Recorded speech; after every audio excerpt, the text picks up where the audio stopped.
Assalamu alaikum, 6 p.m. This is Radio Pakistan. The news read by Kanooz Ashraf. First, the headlines. Prime Minister Imran Khan and Iranian President at their talks in Tehran today decided to set up a joint rapid reaction force to guard the common borders.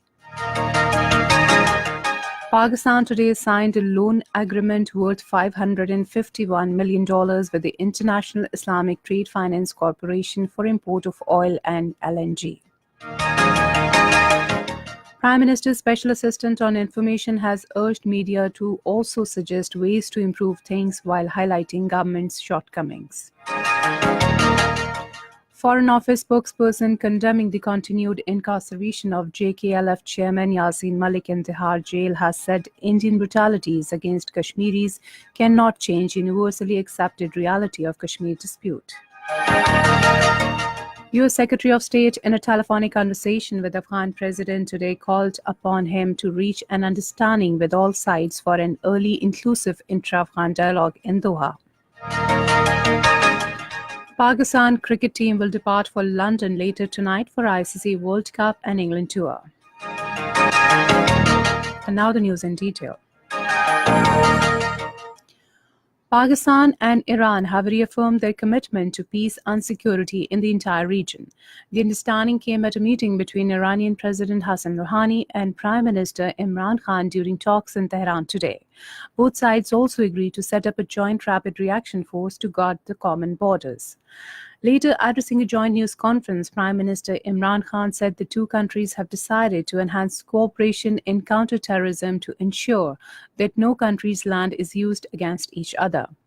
Referring to the recent terrorist incident in Balochistan, which claimed lives of 14 security personnel, the Prime Minister said incidents of terrorism affect relations between the two countries.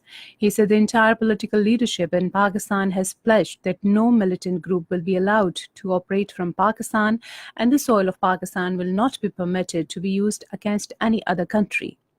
The Prime Minister said the two sides also decided to cooperate for helping in peaceful settlement of the Afghan conflict. Referring to the Indian atrocities in occupied Kashmir, the Prime Minister said there is no military solution to the lingering dispute, but it can only be resolved through political settlement. Addressing the news conference, Iranian President Hassan Rouhani said, "Unfortunately, we witnessed some tensions in the border areas in the recent past where the terrorists perpetrated their nefarious acts." The Iranian president said, "We also emphasize that no third country can harm the brotherly and close relations between the two countries." Hassan Rouhani said both the countries have also agreed to bolster their trade and economic relations, and we have agreed to set up a barter committee so that goods and other items could be exchanged.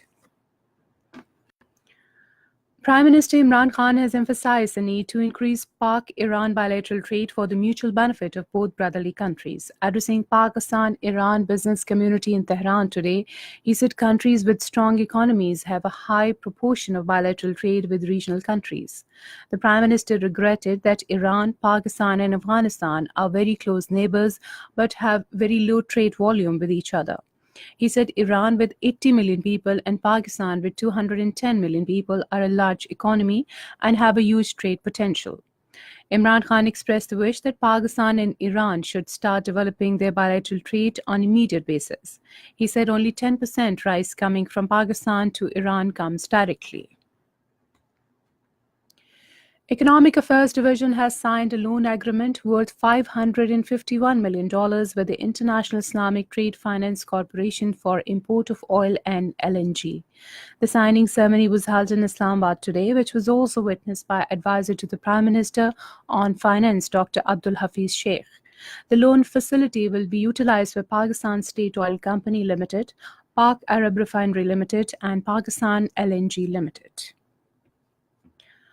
Special Assistant to Prime Minister on Information and Broadcasting, Dr. Firdaus Ashik Awan, says the government will assist media in overcoming the challenges and crises it is facing. Addressing media in Lahore this afternoon, she said government recognizes the fourth pillar status of media and its key role in strengthening democracy. Dr. Firdaus Ashik Awan said media should become eyes and ears of the government and should not only highlight its shortcomings but also suggest ways to improve things.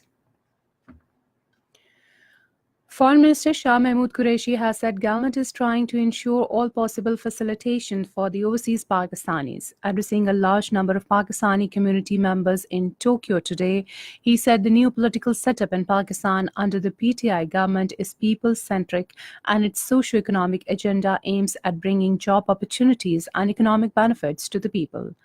The foreign minister also underscored the important role of Pakistani diaspora in promoting positive image of the country abroad.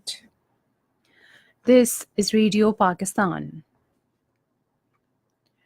Pakistan has strongly condemned the continuing incarceration and deteriorating health of Chairman Jammu and Kashmir Liberation Front Yassin Malik since February 22nd this year on trumped-up charges.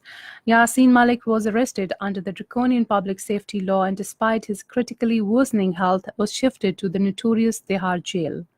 In a statement issued today, Foreign Office spokesperson Dr. Mohammad Faisal said despite his serious ill health and in violation of legal rights, ethics and norms, his family has not been permitted to meet him. The spokesperson said Yassin Malik's incarceration is yet another link in the series of steps taken by India to continue its intensified oppression of the Kashmiri people, struggling for the realization of the legitimate right to self-determination. He said coercive Indian measures and brutalities against Kashmiris in occupied Kashmir will not change the universally accepted reality of the Jammu and Kashmir dispute, but will only aggravate the situation. In occupied Kashmir, the Joint Resistance Leadership has called for a valley-wide shutdown tomorrow against the ill treatment meted out to the ailing and incarcerated chairman of Jammu and Kashmir Liberation Front, Mohammad Yassin Malik, by India's infamous National Investigation Agency in New Delhi. According to Kashmir Media Service, the resistance leadership in a statement in Srinagar today said the strike is also against the ongoing aggression against Kashmiri's resistance leaders, activist relatives and businessmen by NIA and Enforcement Directorate. Mohammad Yassin Malik in his message from the hospital said he is ready to spend his whole life in jail, kiss gallows, endure torture, but would never surrender before the humiliating, callous, undemocratic and illegal behavior of the Indian state.